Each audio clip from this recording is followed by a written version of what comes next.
Hi friends, welcome to నోరూరించే రుచులు.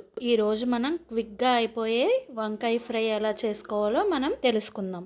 ఇందుకోసం మనం ముందుగా ఒక కడాయిని పెట్టుకొని అందులో కొంచెం ఆయిల్ వేసుకోవాలండి. కొద్దిగా ఆయిల్ అయితే సరిపోతుంది. అందులో ఉల్లిపాయ ముక్కలు, పచ్చిమిరపకాయ ముక్కలు వేసుకోవాలండి. ఇక్కడ ఒక్క పచ్చిమిరపకాయ మాత్రమే తీసుకుంటున్నాను, ఎందుకంటే పిల్లలు తినరండి. ఎక్కువ కారం అయితే మా ఇంట్లో తినరు. మీకు కారానికి తగ్గట్టుగా మీరు అడ్జస్ట్ చేసుకొని వేసుకోండి. ఇప్పుడు వంకాయ ముక్కలు వేసుకోవాలండి. వంకాయ ఫ్రైకి ఎప్పుడు వంకాయ ముక్కలు అనేవి సన్నగా తరుక్కుంటే చాలా బాగుంటుంది. వీడియోలో చూపించిన విధంగా సన్నగా తరుక్కోండి. కొంచెం పసుపు, కారం, ఉప్పు వేసుకోవాలండి. ఒకసారి కలుపుకుందాం.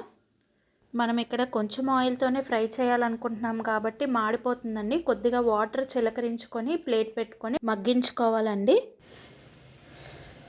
ఇప్పుడు ప్లేట్ తీసి మళ్ళీ ఒకసారి కలుపుకోవాలండి. కొంతసేపు అయ్యాక అలా ప్లేట్ పెట్టి వదిలేయకూడదు, అలా కలుపుతూ ఉండాలి. మళ్ళీ ప్లేట్ పెట్టి మగ్గించుకోవాలండి. ఇలా వంకాయ ముక్కలన్నీ దగ్గరగా ఉడికిపోయి బాగా వేగి పచ్చివాసన పోయే వరకు మనం చేయాలి. కరివేపాకు యాడ్ చేసుకున్నామండి. కరివేపాకు లాస్ట్లో యాడ్ చేసుకోవడం వల్ల మంచి స్మెల్, అరోమా అనేది మనకి ఉంటుందండి.